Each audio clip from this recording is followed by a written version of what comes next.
Pedro Weingärtner é fundador da ACE, considerada a melhor aceleradora da América Latina, e também do Zupa, que foi a primeira empresa de reserva online de restaurantes no Brasil. Ele trabalha na área de tecnologia com foco em marketing e vendas desde o início da internet no Brasil. Ele já foi indicado pela Forbes americana como um dos 10 empreendedores a serem seguidos. Pedro concilia sua atuação empreendedora com as salas de aula. Há mais de 17 anos é professor de marketing e marketing digital no MBA da SPM. E ele também é palestrante com passagens em eventos como HSM e em treinamentos in company de empresas como Natura, Itaú e Embraer. Atualmente, o Pedro também tem seu próprio podcast, o Growthaholics, onde ele fala sobre inovação, negócios e empreendedorismo. Pedro Weingärtner, cara, seja muito bem-vindo mais uma vez aqui no Café com a DM. Um prazer estar aqui novamente com meu amigo para a gente debater, discutir esse tema aí que é o meu favorito, obviamente. E eu acho que faz bastante tempo que a gente conversou, né? No último episódio, 6 anos aí você... Cara, você apontou, 6 né? anos, foi em 2017. E aí, assim, parece aquelas histórias, né? Eu tava falando esses dias sobre você aqui, Pedro, para te convidar de novo. E aí eu disse, bom, conversei com o Pedro esses dias, mas está na hora de chamar ele de novo. Esses dias como se fosse, sei lá, no ano passado, 2 anos atrás no máximo, e quando a gente foi ver aqui, 6 anos já, cara, faz muito tempo. E assim, 6 anos, né, no nosso mercado, isso aí é uma eternidade, né, cara? Assim, nesse mercado que a gente vem vivendo de transformações absurdas, assim, que a gente tem visto, né, num ritmo muito intenso. Muita coisa mudou de lá para cá, né? Muita água passou por debaixo dessa ponte. E aí eu queria ver contigo agora, Pedro, para a gente começar esse nosso bate-papo, pontuando assim, né? Vamos lá, sei que você não deve lembrar exatamente do que a gente conversou lá naquele bate-papo, mas nos últimos anos, assim, quais são as transformações que você tem visto, né? E quais delas você considera assim que mudaram radicalmente, né, o mundo dos negócios, o rumo dos negócios para onde a gente está indo agora, né? Legal. Bom, a gente viu várias transformações. Eu acho que quando a gente falou, a gente estava aí no início de uma curva ascendente no mercado de tech e aí impulsionada pelos juros baixando. E isso causou um afluxo de capital sem precedentes. É um negócio que não tem paralelo na história no mercado de tecnologia, né? Muito mais do que pré-bolha aí de 2000, a gente teve muito dinheiro sendo injetado no mercado e muita empresa, muita startup sendo investida. É claro que o dia seguinte disso foi a empresa fazendo layoff, né, empresa fechando as portas, mas se a gente olhar a floresta e não a árvore, a gente vai ver que muita inovação foi criada, muita coisa ainda nem apareceu para a gente. Então, acho que esse é um movimento legal. Então, muito capital, o mercado de venture capital, que eram fundos de 500 milhões, 300 milhões, fundos grandes, viraram fundos de 100 bilhões, fundos, né, gigantescos aí do SoftBank, entrando o Tiger, que nem estava nesse mercado, entrou, né, que é um grande investidor aí. Então, assim, foi um boom, né? Várias empresas fizeram IPO. O mercado de tecnologia na Bolsa de Valores americana se tornou altamente relevante. Na Bolsa de Valores brasileira, a gente viu IPOs de empresas de tecnologia como a Localweb, a gente viu até startups como a Enjoei, como a Get Ninjas entrando na Bolsa, muitas empresas fazendo IPO fora do Brasil, empresas brasileiras como a Vetex, como a CIT fazendo IPO fora do Brasil. Então a gente teve aí um grande boom do mercado de tecnologia. E isso, obviamente, impactou num novo mercado de trabalho para pessoas, né, que ninguém falava de vou virar um SDR de uma startup, vou trabalhar com produto, são coisas que a gente não falava muito, agora viraram parte aí do léxico popular. E eu acho que talvez a revolução que a gente está começando a ver, ela se tornou evidente. Eu sempre falei que O pessoal perguntava qual a tendência tecnológica que vai ser mais impactante nas nossas vidas e tal. E eu falava, há anos atrás, falava sempre que a inteligência artificial vai impactar a gente de um jeito. Já impacta, a gente já usa.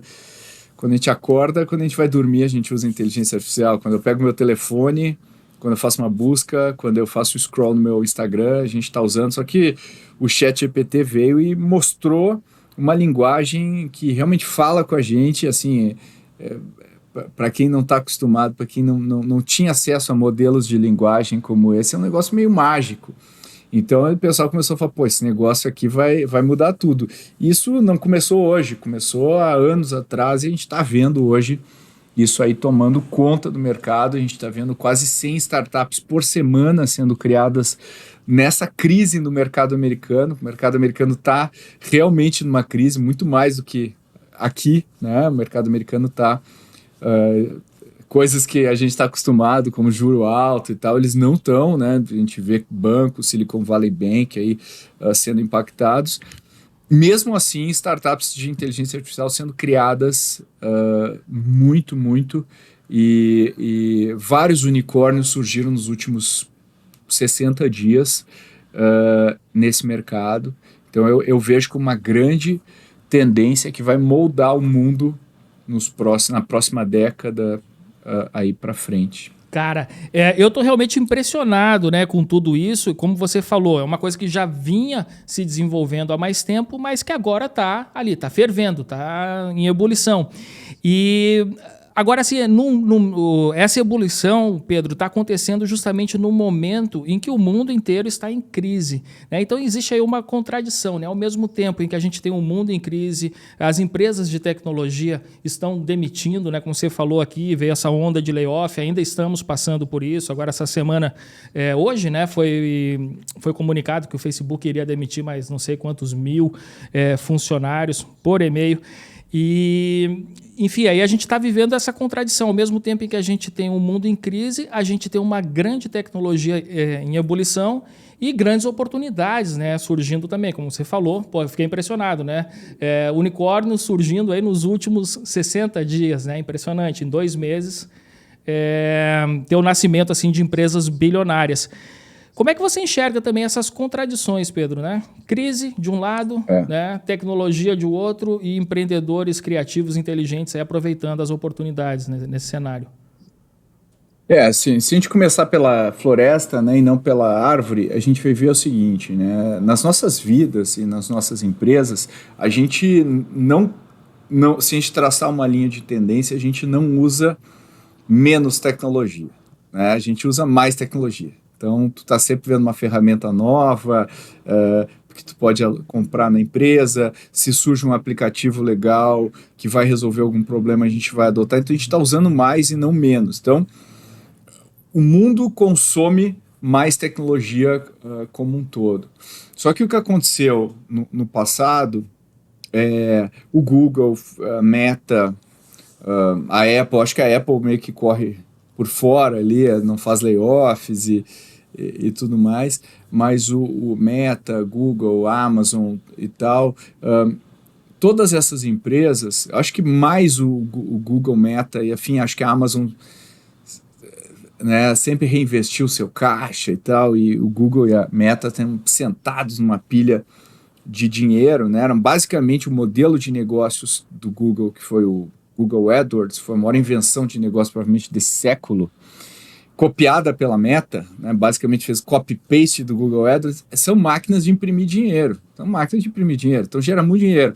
E aí, como gera muito dinheiro, eles podem se dar ao luxo, né, de agora vai ter um buffet de sushi, agora vai ter não sei o que, agora contrata, o assistente tem um assistente, e o que começava a acontecer é gente jovem entrava na empresa e fala, pô, agora eu sou coordenador, pô, se eu sou coordenador, eu preciso coordenar alguém, aí contrata 2 pessoas para o coordenador coordenar, e agora eu preciso virar gerente, aí quando eu viro gerente, uma dessas vira coordenador. Então acabou inflando muito, né? E ao mesmo tempo a gente vê muito dinheiro de venture capital sendo colocado em muita startup, muito dinheiro, cheques que a gente nunca tinha visto, em estágios que a gente nunca tinha visto. Então, um cara que receberia no passado um cheque de 10 milhões de dólares, recebe um cheque de 100 milhões de dólares. E qual que é o impulso dessa pessoa? Contratar mais pessoas, o coordenador contrata assistentes e bota sushi e tudo mais. Então, dinheiro de cliente nessas big techs, dinheiro de venture capital em algumas startups e com uma visão, né? Quando o ser humano é assim, né? Quando está tudo indo bem, a gente acha que tudo vai bem para sempre. E quando está tudo indo mal, tudo vai mal para sempre. A gente nunca acha que as coisas vão, e na verdade tem aquela coisa meio da impermanência aí do budismo. Pô, se está tudo bem hoje, saiba que vai ficar ruim. Se está tudo ruim, vai ficar bem. Então, você sabe que as coisas vão acontecer. E aí acontece aquele efeito, né? De repente, vem o Elon Musk lá no Twitter e fala, porra...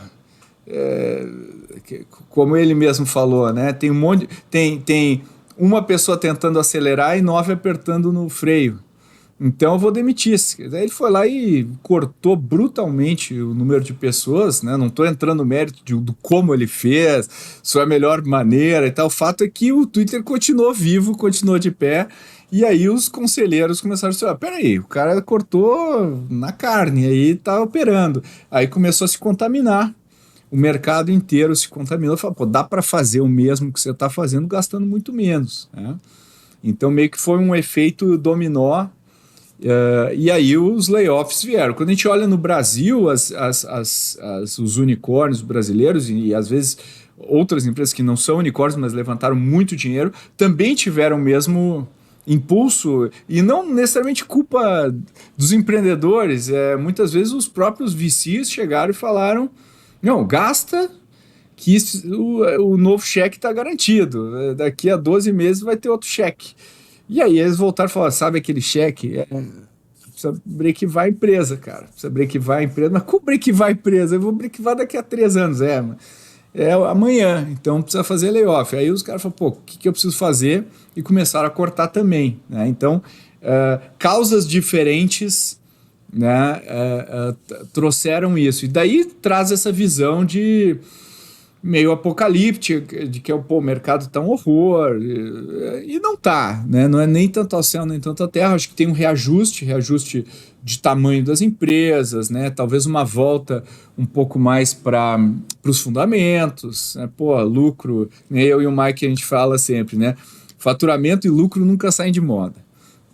Então, talvez aquela coisa, crescer a todo custo, que era o mantra, tá dando lugar a crescer com lucratividade. Porque se a gente olhar 15 anos atrás, as big techs, né, as empresas de tecnologia, elas cresciam e lucravam. Elas não cresciam e não lucravam. Aí, talvez 20 anos atrás, o Google e... etc., foi talvez um dos primeiros caras que pegou esse playbook e falou, não, peraí, eu vou primeiro atingir um monte de eyeballs aqui, de clientes, e depois eu ligo a chavinha de monetizar o negócio. E aí esse meio que virou um playbook de risco lá do Silicon Valley. E não necessariamente é o único playbook de risco, né? A gente pode crescer e crescer de maneira sustentável, de maneira lucrativa.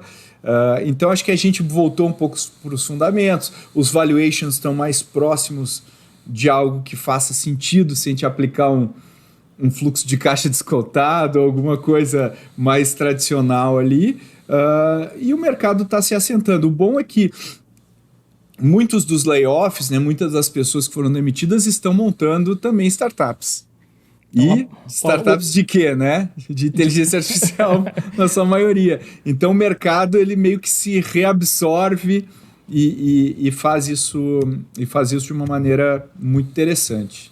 Me diz uma coisa, essa nova batida, né, essa preocupação com os fundamentos, em ter lucro, em ter uma gestão mais austera, isso de alguma forma impacta na inovação de forma negativa? Né? Porque antigamente, já que não tinha essa preocupação, né, com a saúde do caixa da empresa, aí os caras estavam lá pirando. Né? O Mark Zuckerberg mesmo queimou bilhões ali na história do metaverso. E, enfim, mas assim, ele estava procurando ali uma grande inovação, né? Algo que desse um novo rumo ali para a empresa. Você acha que esse novo cenário, né, mais responsável, mais cuidadoso, de alguma forma trava a inovação ou, por outro lado, pode até estimulá-la? Olha, eu acredito que é o contrário. Eu acho que a inovação ela não vem da abundância, a inovação ela vem da restrição. Então, se a gente olhar historicamente, é difícil, né? Você pega assim, Xerox lá na década de 70, os caras injetaram uma grana infinita para os caras testarem, inventarem qualquer coisa. Inventaram mouse, né? O sistema, o que virou o Windows depois, né? O sistema interface gráfica do usuário e muitas outras invenções, mas ela só capturou valor de uma minoria. Então, isso não é inovação. Inovação é gerar valor novo, não é inventar coisa, né? Isso, inventor é uma coisa, inovador é outra. Então, eu acho que quando a gente olha um ambiente mais restritivo, a gente é mais criativo e a gente consegue ter soluções melhores. E eu acredito que dinheiro demais atrapalha a inovação. O carro, quando tem gasolina demais, ele afoga. E eu acho que dinheiro demais também atrapalha a inovação. Então, eu acho que é bom isso, né? Eu acho que é bom porque a gente consegue... O que eu faço agora? Então, uma situação tipo do Elon Musk lá no Twitter, que a gente falou, o Twitter perdendo dinheiro, ele acabou empenhando 44 bilhões de dólares, os anunciantes foram embora, o que eu faço agora? Então, provavelmente, ele está no elemento dele, né? Ele gosta de criar e tudo mais. Então, eu acredito que coisas mais inovadoras surgirão desse contexto do que antes. Então, eu acho que os fundamentos sempre estão ali, né? O que acontece é o mercado flutua. Então, se tem dinheiro demais sendo injetado, é fácil a gente esquecer os fundamentos. E quando eu falo que fundamentos, não quer dizer que você tenha que gerar lucro no dia zero. Eu estou falando que você tem que ter pelo menos, se você está injetando dinheiro, aquele delta que você está criando com o dinheiro que você captou, você consegue, se você tirar esse dinheiro, você consegue ir para o caminho do break-even de maneira mais fácil, né? Quer dizer, mais simples. Porque o que a gente viu o cara levantou, o cara é um unicórnio. Quanto que o cara fatura? Fatura 20 milhões de dólares por ano. Pô, qual o caminho? Como é que essa empresa vai conseguir reajustar? Ela não deveria ser um unicórnio, ela não deveria ter esse valuation. E aí a gente começa a entender que os fundamentos começam a operar. Mas eu acho que a restrição ela costuma trazer bem mais inovação historicamente, tanto que se tu olhar os movimentos históricos, a maior parte das empresas mais inovadoras foram criadas no vale, não no pico, né, econômico. Show de bola! Olha aí, uma lição estoica aqui com Pedro Weingärtner. Falamos aqui do budismo, agora um conceito bem estoico que é realmente, né, considerar que o obstáculo é o caminho e grandes oportunidades surgem justamente aí das adversidades. Pedro, me diz outra coisa, cara. Que transformações a ACE, né, passou durante esse período aí com esse novo cenário? Legal. Como eu falei aqui, a ACE é considerada aqui a principal aceleradora da América Latina. Então, você é um dos fundadores aí de uma empresa que, é uma referência, né? Todo mundo que pensa, preciso acelerar meu negócio, pensa na ACE ali como o sonho, né, de passar aí na seleção de vocês e ser acelerado por vocês. Mas assim, o que mudou na ACE aí com essas transformações todas? Bom, é interessante, né? Porque a aceleração, quando a gente fala de aceleração, é um dos elementos, né, do nosso negócio hoje. A gente até se identifica mais como um investidor early stage, né, que a gente acredita que nós somos quem alimenta, um dos atores aí que alimenta o funil de startups, né, para o nosso ecossistema. Então, o nosso papel é encontrar empreendedores e empreendedoras fora da curva e geralmente pessoas que às vezes nem sabem que são uma startup e ajudar essas pessoas a irem para outro patamar. Então, hoje nós temos um cheque de investimento que vai de 500 mil a 2 milhões de reais. A gente faz co-investimento também, né, com outros fundos e outras, até grupos anjo, enfim, a gente é super colaborativo e a gente trabalha primordialmente com empreendedores e empreendedoras no mercado B2B e no mercado de SaaS, né, que é o que a gente... Mas sim, eu falo primordialmente porque a gente sempre está em busca de bons empreendedores. Então, se a gente encontra bons empreendedores independente do mercado, a gente sempre vai olhar e vai estudar. O que aconteceu desde lá, né, Leandro? A gente, em vez de fazer bets de aceleração, a gente passou a investir por negócio, né? A gente continuou criando programas de fomento, a gente criou uma aceleração online que a gente lançou durante a pandemia até para ajudar os empreendedores. Depois a gente tirou do ar e agora a gente vai colocar um novo programa de apoio, assim, que a gente consegue ter uma escala para ajudar mais pessoas, porque ajudar 20 empreendedores não resolve o problema, a gente precisa ajudar centenas, né, de uma vez. Então esse é um projeto que a gente tem para lançar agora esse ano, que a gente chama de For Doers, é um projeto que a gente vai lançar. Mas nesse meio tempo a gente acabou criando alguns negócios, né? Um que vai fazer 6 anos, inclusive, é o Ace Cortex, que é uma empresa de consultoria, de inovação. A gente acabou lançando essa empresa e hoje a gente trabalha com 170 das maiores empresas do país aí, e ajudando estratégias de inovação dos mais diferentes setores, desde farma até o setor financeiro, e a gente já gerou nos últimos 2 anos mais de 3 bilhões de retorno para essas empresas. Cara, aí, impressionante. Com time. É muito legal. E a nossa tese foi basicamente pegar, em vez de consultor, pegar empreendedores, né, da nossa rede inicialmente, depois a gente ampliou para perfis empreendedores, e essas pessoas entram em projetos, tanto em projetos de criação de valor novo, né, para o negócio, novos produtos e tudo mais, como trazer startups, conectar startups, comprar, investir, né, toda a parte de corporate venture. Então esse é um negócio. A gente lançou há 2 anos, agora oficializamos esse ano, mas a gente já estava atuando, o Ace Advisors, que é um braço nosso que trabalha com M&A, que vende negócios. Então, amanhã tem um empreendedor aí, por exemplo, em João Pessoa, que já tem um negócio, já está numa jornada aí há 10 anos e quer encerrar a sua jornada ou o ciclo, né, e começar um novo. A gente vai ajudar esses empreendedores com a Ace Advisors a vender o seu negócio, né? E como a gente conhece esse estágio, a gente conhece os empreendedores e a gente sempre toma o partido dos empreendedores, a gente trabalha muito bem com eles. E a gente criou também um braço de educação que se chama Future Dojo, que é uma empresa que trabalha com educação em inovação. Então a gente trabalha, é a única empresa B2C que nós temos aqui, até a gente pode falar de como que a gente pode fazer junto aí, né? Uma empresa B2C já gostei. Que trabalha. Eu acho que tem coisa para a gente fazer. E trabalha, ela faz algumas coisas muito legais. Por exemplo, a gente tem um produto que se chama Benchmark Field Trip, que é a gente pensou, os caras fazem tour no Vale do Silício, no Israel, na China, na Escandinávia, e ninguém faz tour aqui em São Paulo.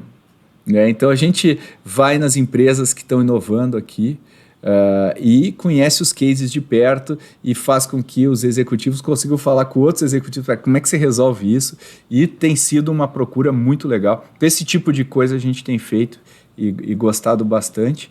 E agora, há 1 mês atrás, no Ace Summit, que é o nosso evento anual aí, onde a gente fala sobre tudo o que está acontecendo aí, se traz um monte de palestrante, um monte de conteúdo legal. A gente anunciou que a gente criou a Ace Outlier Capital, que é uma área, um braço, né, que trabalha com fundos de corporate venture. Então, se uma empresa quiser montar um fundo, a Ace Outlier Capital pode gerir esse fundo, vira gestora desse fundo.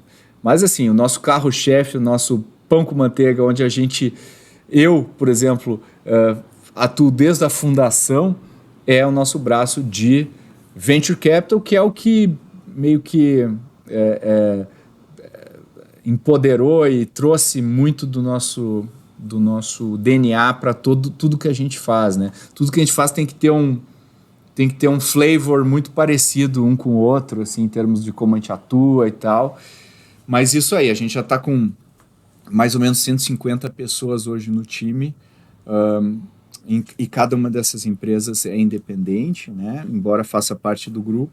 E eu atuo como CEO do grupo, né? Da holding. Cara, é impressionante, né? A tua capacidade empreendedora, da Ace como um todo, do Mike também, tanta novidade, cara. Imagina, em 6 anos, o tanto de coisa que vocês criaram aí e que vem impactando o mercado empreendedor brasileiro.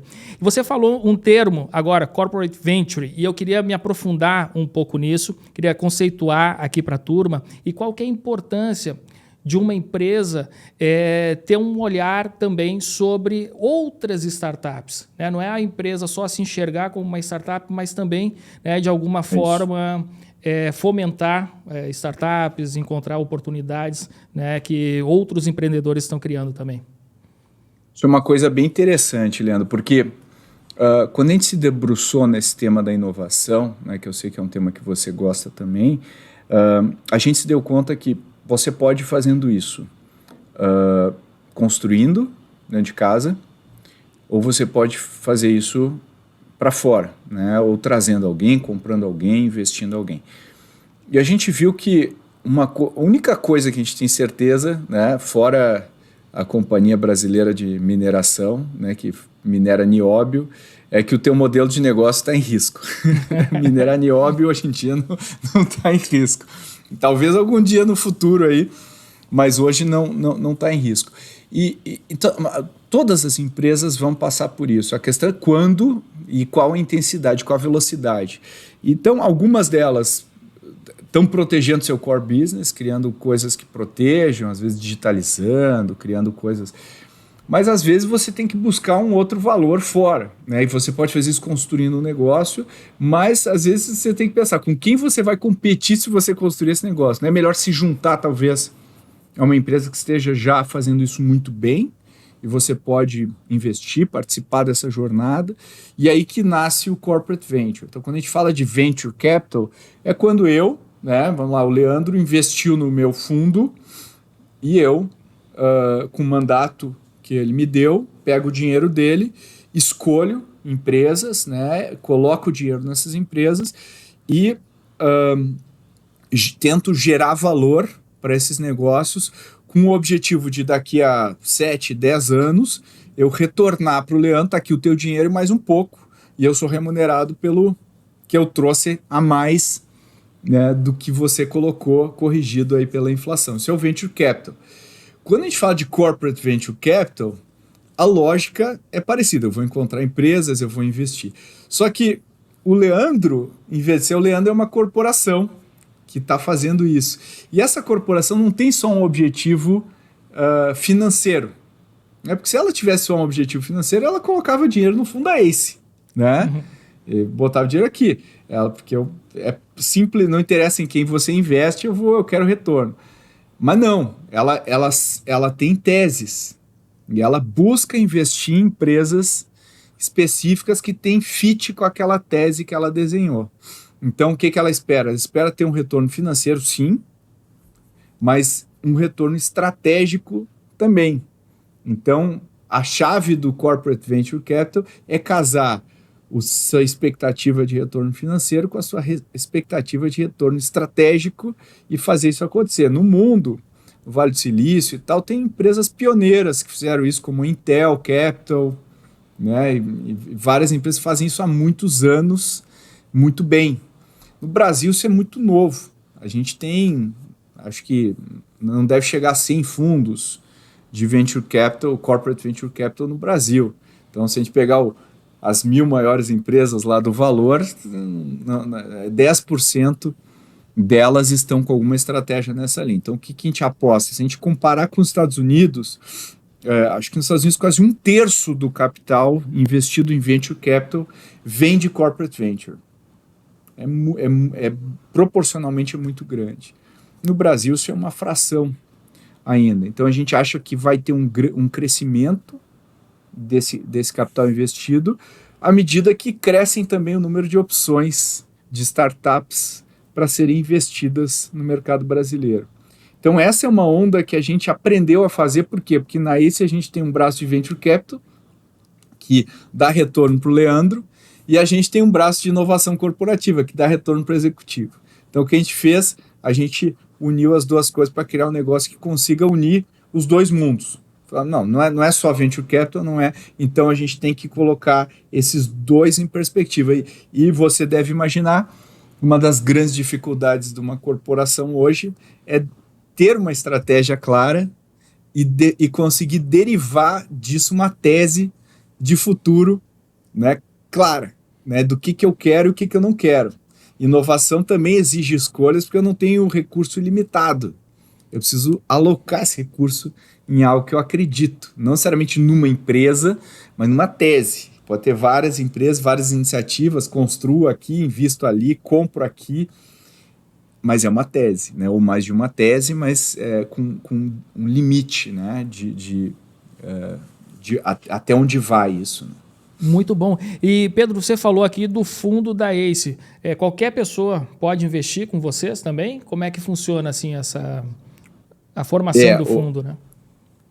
Assim, a gente normalmente trabalha com investidores muito específicos, né? Geralmente founders, né? Então, a gente até vai lançar daqui a pouco publicamente aí o que a gente está fazendo em termos de investimento, mas normalmente a gente faz isso mais petit comité, com pessoas que a gente conhece há bastante tempo. Então não está aberto aí para o público. Eu já estava aqui me animando aqui, vou entrar no fundo da ACE aqui. mas em off a gente conversa. Boa. E para uma startup, né? O que o cara tem que fazer para chamar a atenção de um desses fundos, né? O que essa startup deve ter, legal, né, para encher os olhos de um possível investidor? Legal. Isso é uma pergunta muito boa, Leandro, porque eu recebo às vezes críticas, né, do tipo, não a mim, mas ao mercado de venture capital. Os investidores não gostam de tomar risco porque eu fui lá, mostrei o meu negócio e eles não gostaram do meu negócio. Então, o fato é, não tem dinheiro hoje no mercado brasileiro suficiente para suprir a demanda que a gente tem. Então, tem muita startup. Qual o problema? A maior parte dos empreendedores que estão tocando startups não sabem como chegar ou como vender o seu projeto para um investidor. E é venda, né, Leandro? Não adianta, por mais que não vai ser uma decisão 100% racional. Então, a melhor maneira de fazer isso, primeiro, olhar para dentro. Falar assim, você está pronto para receber um investimento? O que você vai fazer com esse dinheiro? E aí tem os fundamentos. O seu produto resolve um problema claro, as pessoas usam o seu produto, recomendam para outros, qual que é o teu NPS, elas cancelam, você tem churn, qual que é a sua taxa de crescimento mensal, você tem canais que vão além da Google AdWords e Meta, o que você tem em termos de empresa? E às vezes fazer um autodiagnóstico pode ser meio duro, porque a grande maioria dos empreendedores não tem um negócio muito sólido, né? E quando eu falo sólido, não estou falando de um negócio ultra lucrativo, super... Estou falando de um negócio que tenha algo que atraia, né? Então, bom, essa é a primeira parte, você tem que ter isso. Você tem que ter um negócio que pare de pé. A segunda parte disso é você saber apresentar o seu negócio. Então, se você tem um negócio no setor da saúde, você vai apresentar para o Leandro não é um especialista de saúde. Então, você vai apresentar, primeiro você tem que mostrar para o Leandro qual o tamanho da oportunidade. Fala, ó, Leandro, deixa eu te mostrar, tô atuando nessa área aqui, ó, que é a intersecção disso com isso, o tamanho desse mercado é tanto e tal. Então você tem que conseguir dar uma aula sobre o seu mercado. Eu sempre falo, se eu não tenho uma aula do empreendedor sobre mercado, tem algum problema, né? Tem que conhecer profundamente, porque isso tem a ver com a tese do empreendedor também, né? E aí você tem que saber decompor o teu negócio em partes, né? Como é que você consegue clientes, como é que é o seu produto. Eu adoro ver demo de produto, eu não gosto de ver explicação, eu gosto de ver o produto, mostra, navega, vamos navegar junto e tal. Então, apresentar o teu produto. Você tem que conseguir apresentar os seus números, então, suas métricas, minimamente dominar suas métricas do negócio, saber apresentar suas métricas do negócio. E também, se você estiver captando dinheiro, precisa ficar muito claro para quem vai investir em você o que você vai fazer com esse dinheiro. E aí uma resposta genérica do tipo, vou investir em marketing, geralmente não é boa. Porque se eu perguntar, tá, mas no quê? Ah, não, em Google. Tá, então você não tem diferenciação, né? Que eu sempre falo, o valor estratégico de um canal é inversamente proporcional à dificuldade que você teve para criar esse canal. Então, se o canal é simplesmente você entrar lá, botar o cartão e sair vendendo, provavelmente não é um canal estrategicamente muito, muito valioso, né? Muito, muito interessante. Então, acho que esse é o bom. Então, saber empacotar, saber vender. E o time, obviamente. Você tem que falar de você. Tem que explicar por que você e não a outra pessoa. E não você só, você e os seus sócios. Então, se você for montar uma empresa de tecnologia pesada, você tem que ter uma pessoa de tecnologia muito boa. Então, não, a gente vai contratar. Por exemplo, o cara fala, não, a gente trabalha, na verdade, com uma software house que tem problema.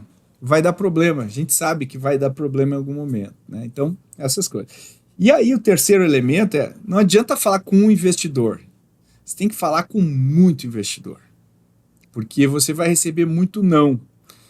E aí eu sempre falo, não acredita necessariamente no porquê do não, porque os VCs não vão normalmente falar, olha, a gente odiou você, seu time, a gente achou o time péssimo. Porque isso aí queima o filme, nenhum VC vai querer, né, falar esse tipo de coisa. Então ele começa a falar algumas coisas. Não, a gente sentiu que a sua distribuição tem alguma coisa. Legal. Entenda os pontos, trabalhe os pontos, mas assim, reflita.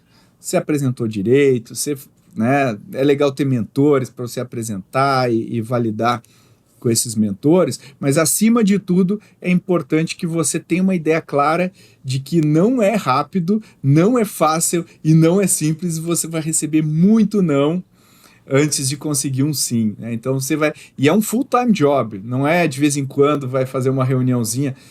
Quando você vai captar dinheiro, você tem que sair da operação, né? Geralmente os fundadores, um vai sair, um vai tocar, e é meses de trabalho, e às vezes a startup é muito penalizada, especialmente se ela tiver 3, 4 pessoas trabalhando, né? Então, você tem 4 pessoas, tira 25% da força de trabalho para captar dinheiro, e não sei se vai conseguir.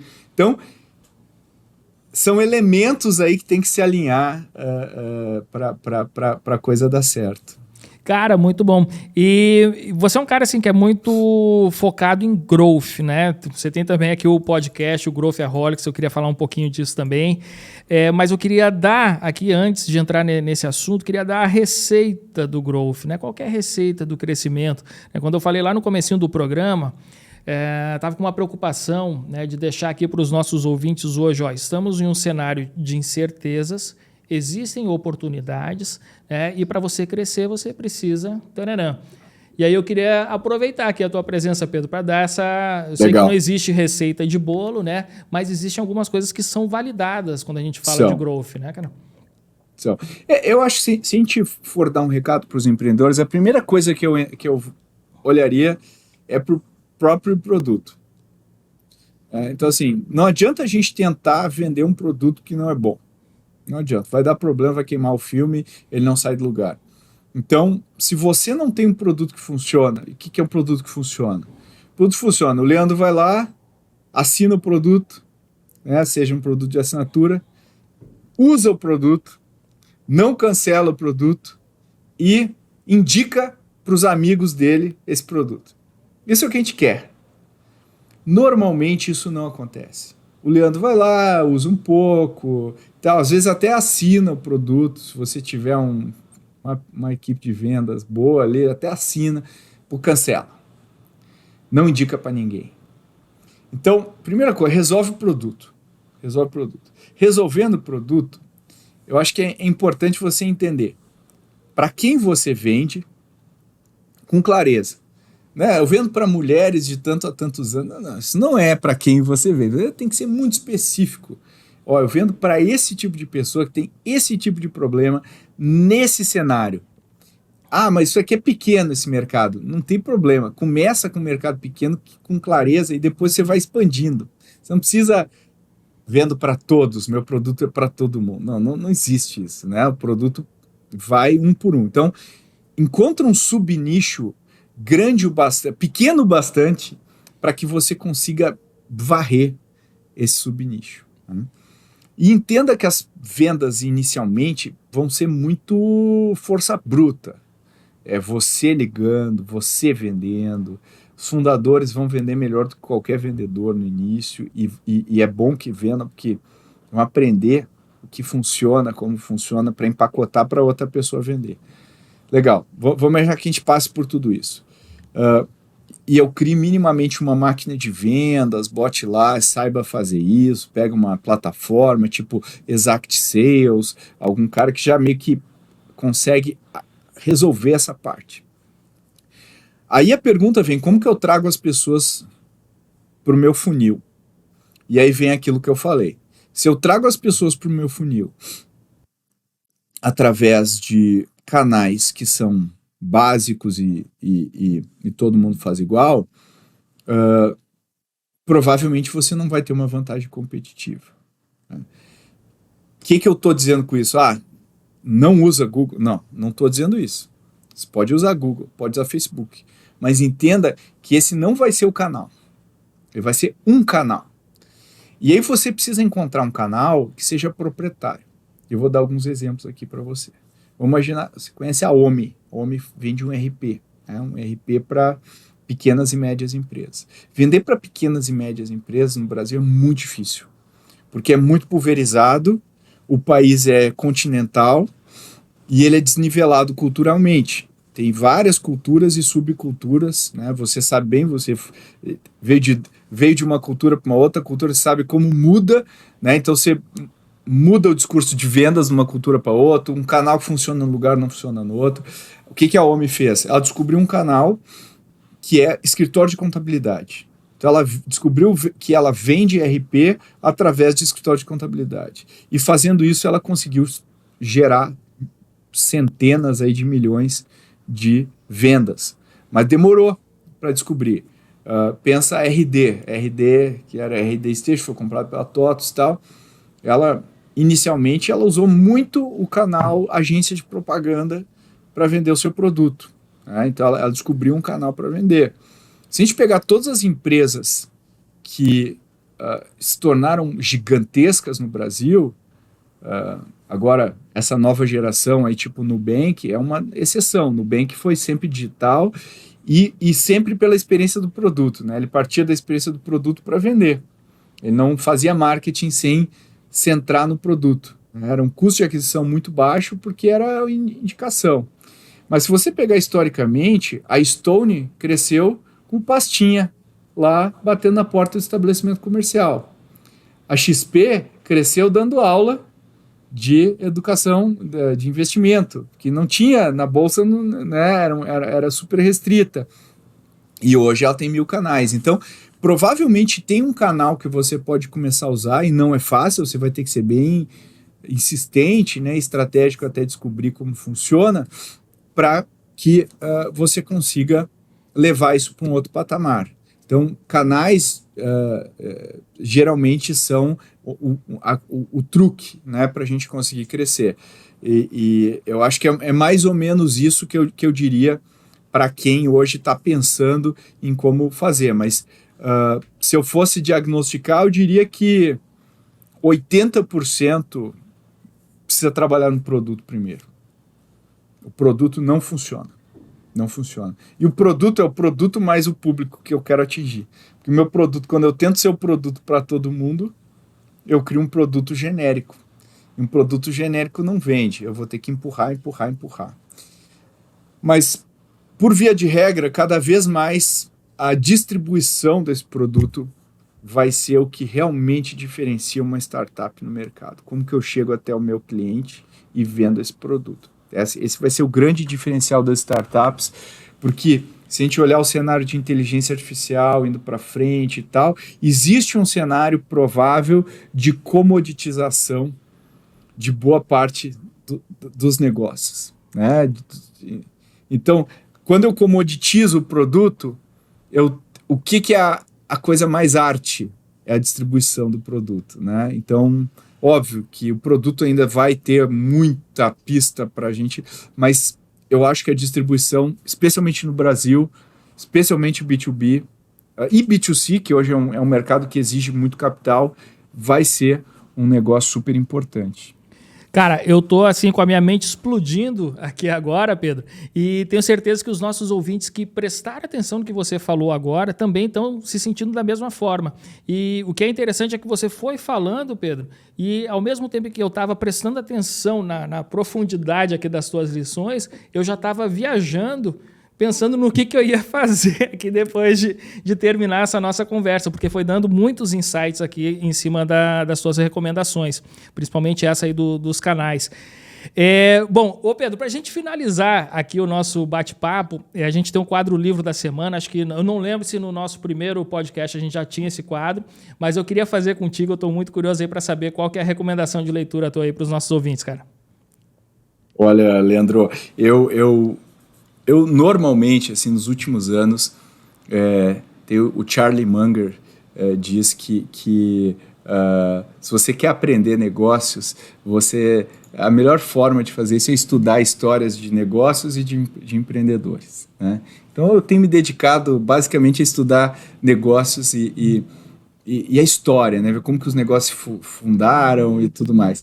E agora eu estou lendo um livro muito interessante que é Power Failure, que se chama, que é The Rise and Fall of an American Icon, que basicamente conta a história da ascensão e queda assim, da GE, né? Como que a GE, lá da época do Thomas Edison, virou um ícone depois na gestão do Jack Welch, e depois teve uma queda aí brutal nos últimos anos, e é muito interessante, nos ensina muitas lições sobre ciclos, ego, o que fazer, né? Eu estou gostando bastante e estou aprendendo muito com esse livro.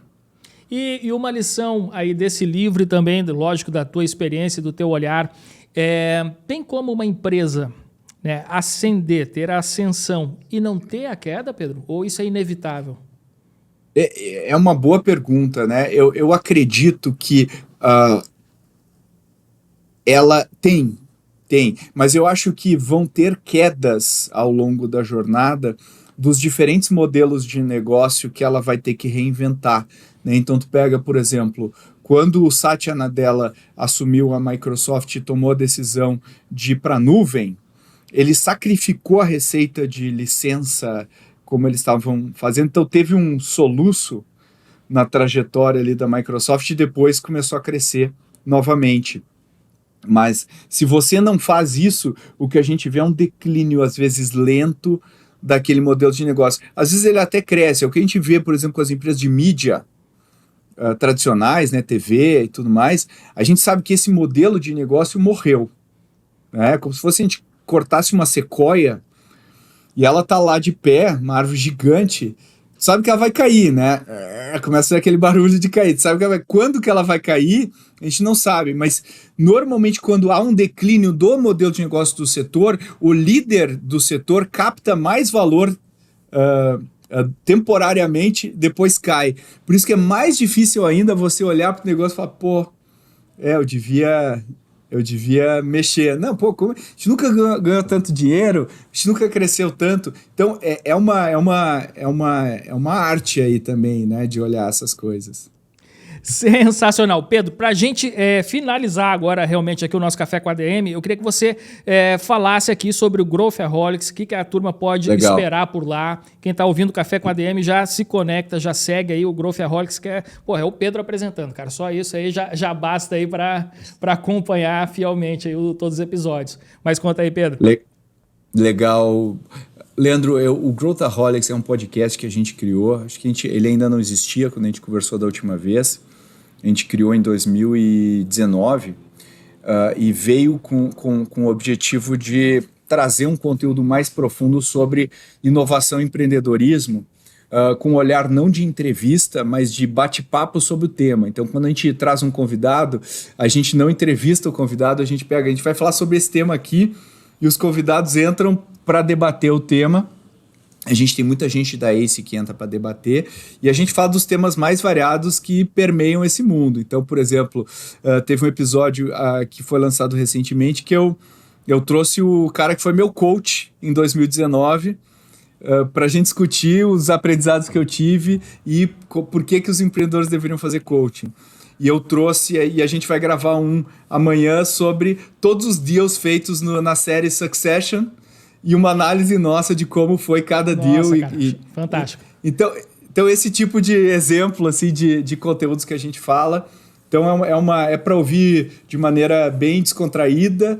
Tem alguns episódios que são bem densos de aprendizado e outros são simplesmente para a gente ter insights novos aí no mercado. Então, quem quiser ouvir, só procura lá no seu player favorito, Growthaholics, e você vai ouvir aí os nossos episódios. Eu prometo que eu não falo tanto quanto eu falei aqui. Que isso, cara. Aqui foi demais, cara. Um bate-papo aqui que vale por um MBA, sem dúvida, com Pedro Weingärtner. Cara, Pedro, valeu demais aqui. Vamos ver se no nosso próximo bate-papo a gente não passa tanto tempo assim, né? 6 anos foi imperdoável aí, cara. Tem que... Foi. Não, vamos estabelecer o compromisso de gravar pelo menos um anual aí, a gente grava juntos. Tem que ser, mas... eu já te convido pro Growthaholics. Já fica beleza. O convite para você já marcamos, ir para nossa casa. Que bacana. Pô, mas valeu demais aí, mais uma vez aí pela generosidade, por compartilhar tanto conhecimento, tanta experiência. Você é um cara que eu admiro demais, né? E eu aprendo muito contigo, cara. Tô sempre ligado em ti aí no que tu tem a falar, porque você é um cara, enfim, com uma visão, privilegiada dos negócios, e todo empreendedor, toda pessoa que quer aprender sobre negócios tem muito a aprender contigo e tem que te acompanhar também, cara. Então é mútuo, Leandro, é mútuo aqui. Valeu demais, Pedrão. Um abraço e até a próxima. Valeu.